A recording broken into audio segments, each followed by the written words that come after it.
दोस्तों आज हम बात करने वाले हैं एक 2018 रिलीज हॉलीवुड मिस्ट्री थ्रिलर के बारे में जिसका नाम है द वर्ल्ड ओवर।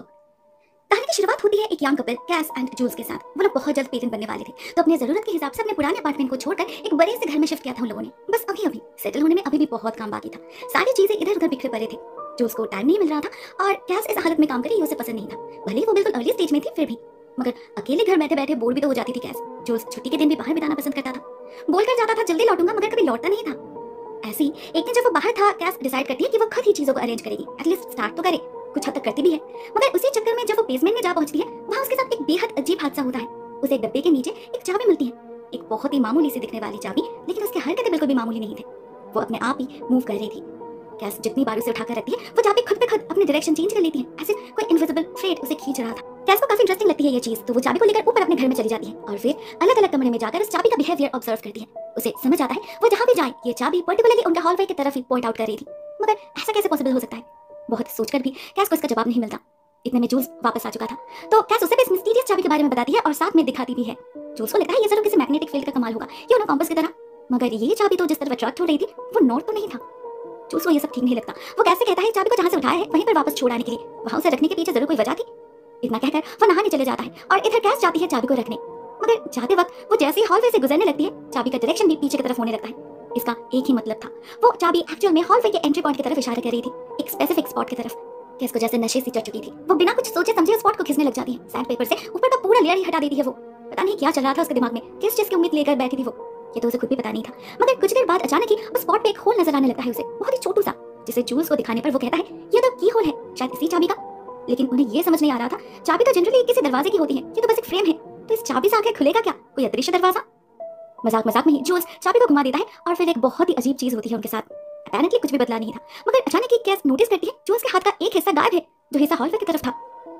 धीरे धीरे उन्हें समझ आ जाता है चाबी को डालने से हॉलवे के उस खाली फ्रेम में एक इनविजिबल डोर सच में क्रिएट हो जाता है, जो बिल्कुल किसी लिक्विड की तरह है। मगर उसके उस पार क्या है वो उन्हें नहीं पता। आउट ऑफ क्यूरियोसिटी जूल्स एक बॉल को अंदर फेंकता है, जिस पर कैस ने उन दोनों का नाम लिखा था।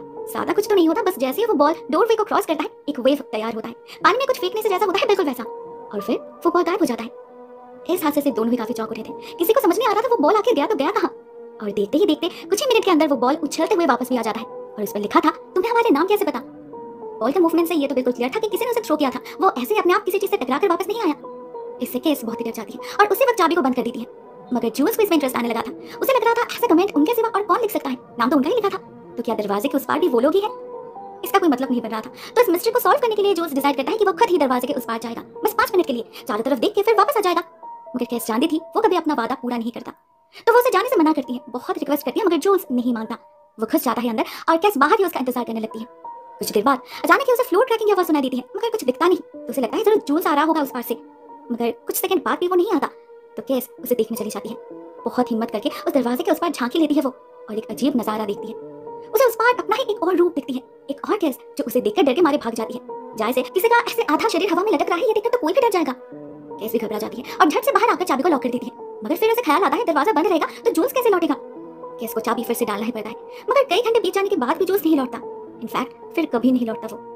देखते देखते कई महीने बीत जाते हैं और कैस की हालत और खराब होती रहती है। बेचारी का डिलीवरी डेट भी पास आने लगा था। ऐसे हालत में इतना टेंशन, इतना डिप्रेशन और उसे बर्दाश्त नहीं हो रहा था।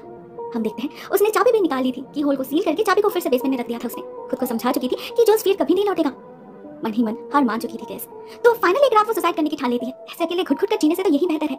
मगर फिर उसे ख्याल आता है एक और ऑप्शन भी तो है ना उसके पास, मरने वाली है तो क्यों ना पहले एक बार जूल्स को ढूंढने की आखिरी कोशिश करी जाए। ये सोचकर केस महीनों बाद चाबी को ढूंढ निकालती है और एंटर करती है उस अनजान दुनिया में।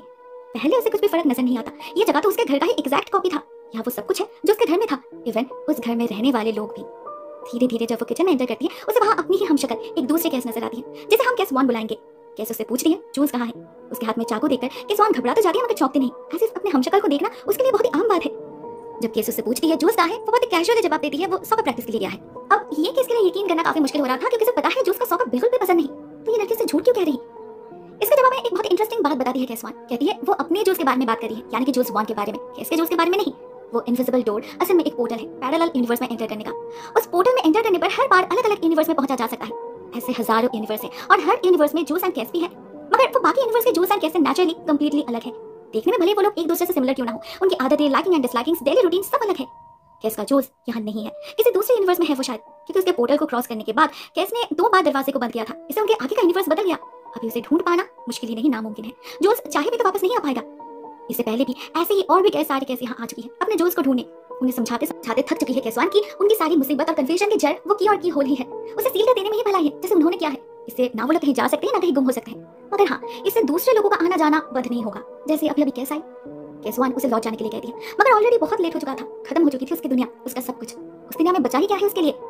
केस इस पॉइंट पे एक बहुत ही सडन एक्शन लेती है। वो चाकू से मार गिराती है केसवान को और फिर उसके लाश को अपनी दुनिया में रखकर कायदे से चाबी को निकाल लेती है। इससे दरवाजा बंद हो जाता है और कुछ देर बाद जब जूल्स घर लौट आता है यानी कि जूल्स वान, तो उसे कुछ शक भी नहीं होता। कैसे होगा, केस ऑलरेडी अपने क्राइम को छुपा चुकी थी, खून के एक एक बूंद को साफ कर चुकी थी। वो बाकी का दिन बहुत अच्छा बीता है उसके लिए। महीनों बाद उसे जूल्स मिल रहा था, भले ये उसका जूल्स नहीं था फिर भी बहुत खुश थी वो।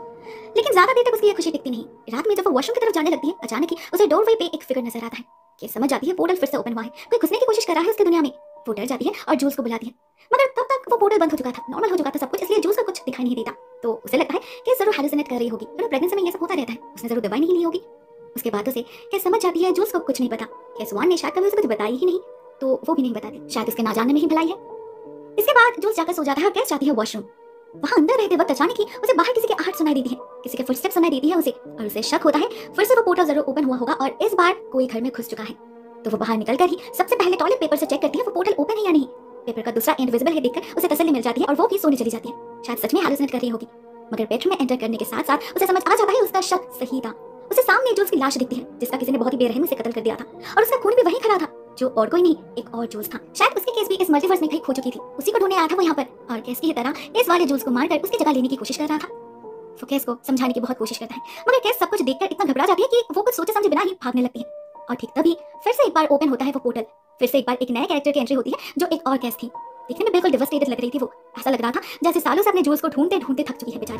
वो कोई बातचीत नहीं करती, ना केस को कुछ बताने का मौका देती है, डायरेक्टली चाकू घुसा देती है उसके बेबी बम्प में और फिर भागती है जूल्स के पास।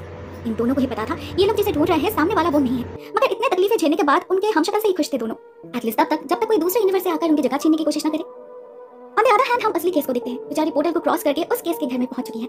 ये घर फुल्ली फर्निश्ड है, बहुत प्यारे प्यारे फोटोज और यादों के साथ डेकोरेट किया गया है इसे, मगर जूल्स के लिए यहाँ कुछ नहीं है। वो फिर से उसी जगह पहुंच चुकी थी जहाँ से उसने शुरुआत की थी। उल्टा अब उसे अपने बच्चे और अपनी जान भी गंवानी पड़ी। अपने क्यूरियोसिटी के कारण सब कुछ खोना पड़ा उसे।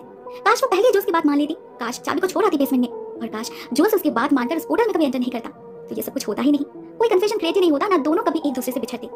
इस समय तो खुशी खुशी अपने बच्चे को वेलकम कर रहे होते दोनों, लेकिन ऐसा हुआ नहीं, बर्बाद हो गया सब कुछ। शायद इसीलिए कहा जाता है हर चीज खेलने की नहीं होती, और जिसके बारे में कोई नॉलेज ना हो उसे लेकर ज्यादा एक्सपेरिमेंट करना भी ठीक नहीं है। हमारी दुनिया में अभी भी ऐसे बहुत सी चीजें हैं जिसके राज को जानना इंसान की बस की बात नहीं, और कुछ राज ऐसे भी हैं जिसके बारे में हम जानते तो हैं मगर उसके डेप्थ को समझते नहीं, जैसे मल्टीवर्स। इस फिल्म में पैरेलल यूनिवर्स और मल्टीवर्स, इन दोनों को ये कंसेप्ट को बहुत ही अच्छी तरीके से यूज किया गया है, जो मुझे तो बहुत पसंद आया। हाँ, कहानी में बहुत सारे लूप होल्स है, प्लॉट होल्स है, बट स्टिल एंटरटेनिंग बहुत है। दोस्तों, आपको ये वीडियो कैसी लगी कमेंट सेक्शन में जरूर लिखना, साथ में अपनी कुछ थ्योरीज भी शेयर कर सकते हो, मिलकर डिस्कस करेंगे। आज के लिए बस इतना ही दोस्तों, thank you so much for watching this video. बहुत जल्द मिलते हैं किसी और वीडियो के साथ, तब तक के लिए टेक केयर, टाटा।